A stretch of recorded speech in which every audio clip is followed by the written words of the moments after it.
toute l'actualité à temps réel, sur Référence TV. Référence TV, la chaîne de l'innovation. Décembre, qui est le jour de l'anniversaire de notre parti Alliance pour la République. On avait l'intention de le fêter avec joie, parce que 14 ans, c'est pas un an, c'est pas 2 ans. 14 ans, 3 ans au pouvoir, presque 3 ans du moins à l'opposition, 10 ans au pouvoir. Notre parti Alliance pour la République, c'est un parti. Il était un bébé, mais maintenant c'est un grand parti. Malheureusement, aujourd'hui, avec ce qui s'est passé à l'Assemblée nationale, on est en solidarité vraiment avec notre camarade, notre sœur et l'honorable vraiment Amy Ndiaye. Nous déplorons en tant que femmes ces actes ignobles du député de PUR qui est Massata Samb et l'autre aussi qui est Mamadou Niang, sont 2 députés de PUR. En tant que femmes, nous disons non à la violence faite aux femmes. Aujourd'hui, nous disons non à la violence faite aux femmes. Je crois bien qu'aujourd'hui, dans notre pays, le Sénégal, et dans la diaspora, toute femme est meurtrie, toute femme est désolée. Un homme qui frappe une femme, ce n'est plus un homme. Un homme qui n'a pas de maîtrise devant une femme, vraiment, tu n'es plus un homme.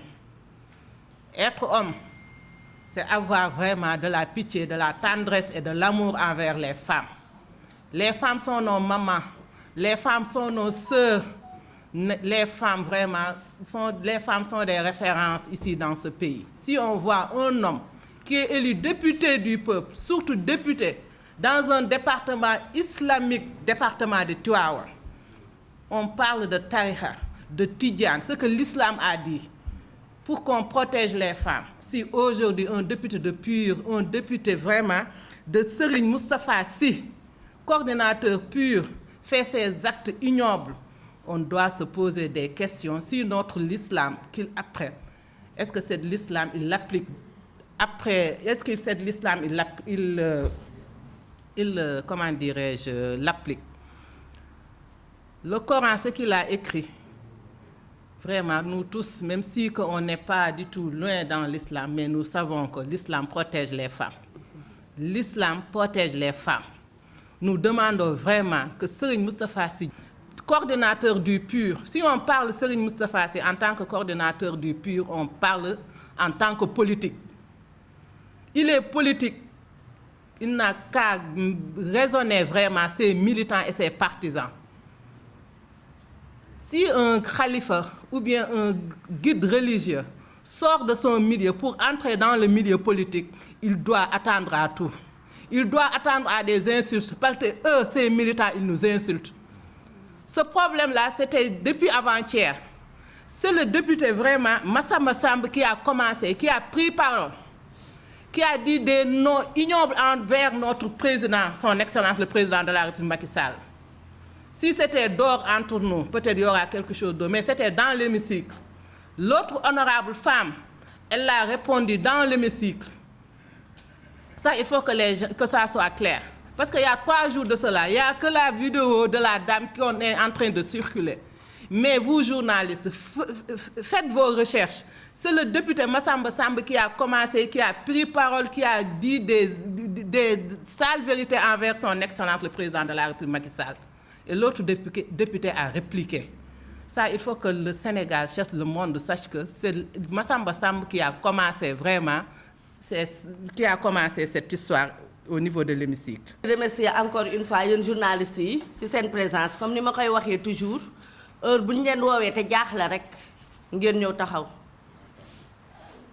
ndaxte avant may wax loolu may souhaiter sama camarade APR yi yépp joyeux anniversaire tey suñu anniversaire yi parti la mais anniversaire bi dafa tombé tey nag ci bés bu naqari bés bu ñu laal jigéen bés boo xam ne xol yépp dafa fees muy li xew te yéen ñëpp ngeen yëgandoor ko li xew mooy li ma doon wax rek dafa am ay député yoo xam ne seen place nekkul assemblée nationale ay dof yoo xam ne jànguñ xamuñ li xew xamuñ njëriñu assemblée nationale ndaxte buñ demee ba am fit di attaquer jigéen di dóor jigéen tey nag wax dafa jot te tey jii lii am neexul képp koo xam ne nit nga te sa ngay raisonné lii am kenn xamul daal li xew ndaxte Serigne Moustapha Sy mi nga xam ne moom mooy président PUR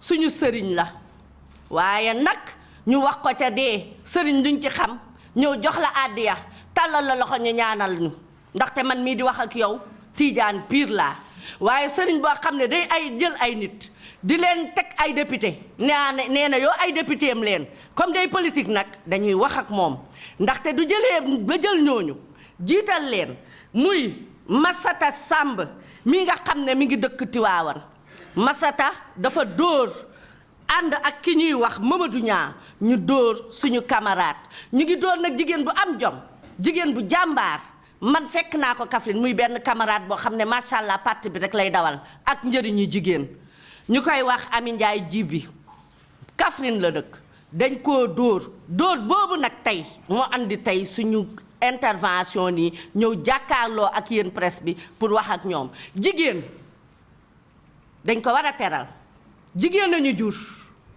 ñoom ñi dóor jigéen ñoon ñu ngi bàyyi seen ay ndey ca biir ca kër ga bàyyi fa seen ay jabar bàyyi fa seen ay sœur donc war nañ woon jomb ñëw ba assemblée nationale di dóore boobu nag lañ bëgg mu dagg assemblée ñoom duñ fa dóoreetee ñun dinañ def li ñu war a def ndaxte duñ ko nangooti comme ñoom xamuñ li seen njëriñ assemblée la leen fa yóbbu xamuñu ko ñun ñu defanteeg ñoom loolu moo nekkoon tey suñu nekk fii jàkkaarloog yéen ndax metti na torop wax dëgg yàlla ndax jigéen buñ dóor bañ yenn ko yóbbu ko hôpital ñu ngi koy yëgal nag moom Massata Samb ak Mamadou Niang lépp lu jot suñu camarade de Kaffrine bii muy Ami Ndiaye Gniby ñoom ñooy responsable yi. Toute l'actualité à temps réel sur Référence TV. Référence TV, la chaîne de l'innovation.